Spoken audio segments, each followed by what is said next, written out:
Aqui, baseado no Tratado de Obesidade, eles deixam algo bastante expressivo, onde que pais obesos, a chance da criança ser obesa também é de 80%. E isso tem toda a relação com o ambiente obesogênico. Já se apenas um dos pais for obeso, a chance da criança ser é de aproximadamente 50%. Uma redução expressiva, mas ainda um número bastante significativo a ser levado em consideração. Já se nenhum dos pais forem obesos, o risco já cai drasticamente para 9%.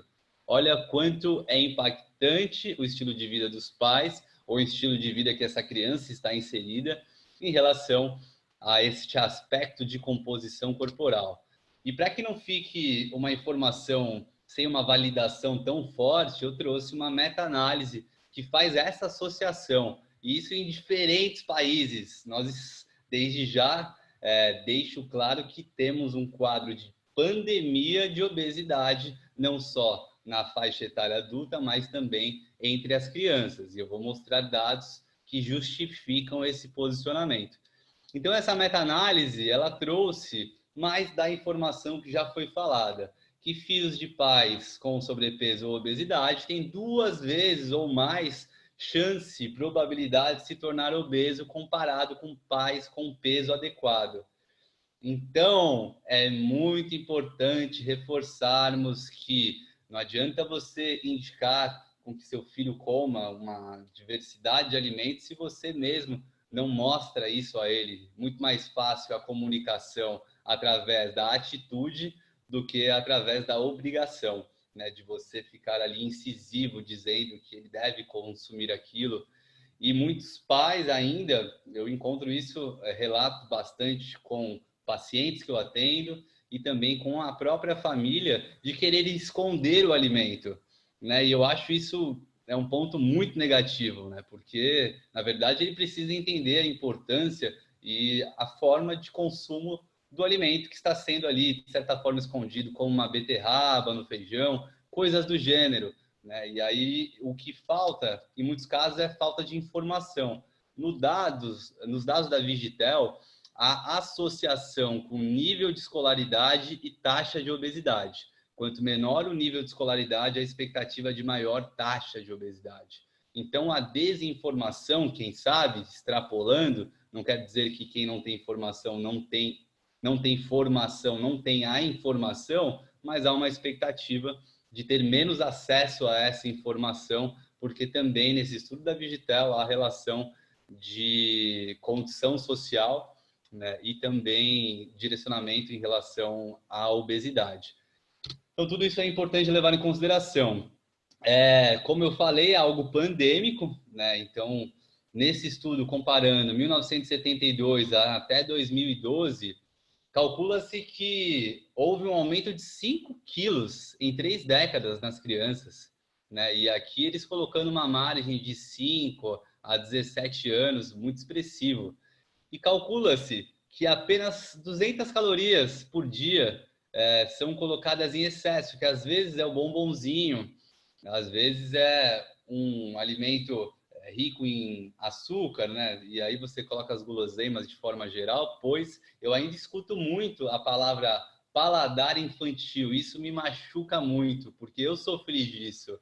Eu sempre que eu ia no meu avô, minha avó, na minha tia, em qualquer lugar eu recebia um doce. E isso não é justo, porque eu não tenho a capacidade de percepção de que aquilo não está adequado em relação ao valor nutricional. E, consequentemente, eu preciso ter bastante atenção de que nós precisamos trazer essa informação de que o paladar infantil, ele, na verdade, é uma construção da sociedade.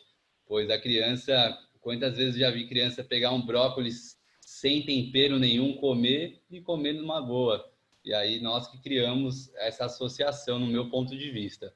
Percebam que o Brasil vem num crescimento bastante expressivo, infelizmente, e aí temos que entender que este crescimento deve ter associação a uma série de fatores. E quais são eles? Vamos entender melhor. Então, obesidade infantil no Brasil, esses dados demonstrados tanto pela Organização Mundial da Saúde ou até mesmo pela The Lancet, que 1 a cada 3 crianças brasileiras está com sobrepeso. Lembrando que, fora aquelas crianças que estão dentro do peso, mas com uma alimentação baixa em relação ao seu valor nutricional. Eu tenho isso na minha família, como vocês devem ter também. De você perceber que há crianças com uma composição em relação ao seu peso considerado adequado, mas com uma alimentação muito precária. E nós temos uma expectativa muito negativa de, em 2025, 11 milhões de crianças estarem com obesidade. Isso machuca a todos nós. Este outro estudo, ele traz associação da obesidade infantil com as comorbidades na fase adulta. E é isso que eu sempre bati na tecla, né? Porque muitas vezes, ao falar disso, eu recebia como resposta, mas, meu, é criança, para de ser assim. Quantas vezes? E eu falava, não, é importante em todo momento todos estarem consumindo alimentos ricos em nutrientes. Seja você uma criança, seja você um adolescente, seja você um adulto, seja você um idoso. Quanto melhor for a sua alimentação, menor o risco de complicações e também a expectativa de redução de morte por qualquer causa através desse fator de uma alimentação equilibrada e suficiente em relação ao fornecimento energético e também de todos os macro e micronutrientes. Este estudo, então, avaliando crianças tanto de 7 a 11 anos, quanto de 12 a 18, que nem são crianças, né, mas a gente ainda chama assim, há uma associação de sobrepeso e obesidade com um risco, né, uma predisposição de ter diabetes em 31% daqueles que foram avaliados.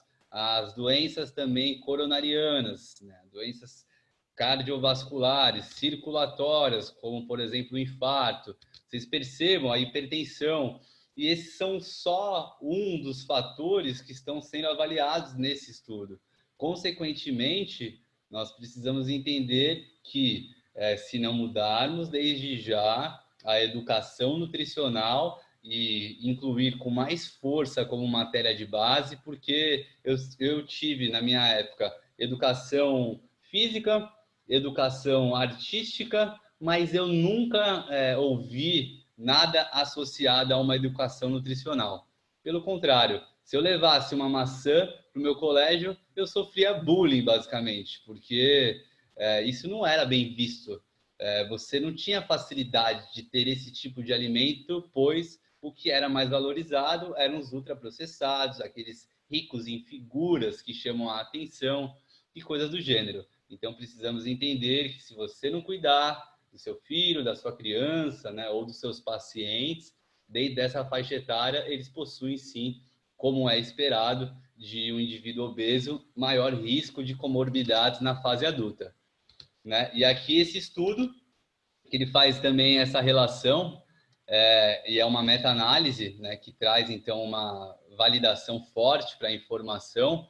Ele mostra que crianças e adolescentes obesos tinham cerca de 5 vezes mais chances de se tornarem obesos na idade adulta do que aqueles que não eram obesos. Então, parece que é um efeito em cascata, né? À medida que você se mantém dentro das fases de vidas mais iniciais para idades um pouco mais avançadas, à medida que você sustenta essa má alimentação e, consequentemente, uma má composição corporal, a expectativa é que isso se mantenha, a não ser que as mudanças, como no meu caso, em relação aos hábitos de vida, sejam muito significativas. E, consequentemente, eu comecei a deixar de ter a obesidade infantil, eu tinha em torno de 11, 12 anos, né? Que aí eu comecei a ter o processo de emagrecimento induzido pelo desejo de praticar bem esportes. E aí eu comecei a pesquisar sobre alimentação super novo, né? E quando eu tinha 14, 15 anos, eu já tinha uma noção significativa desde aquele momento que eu estava vivendo.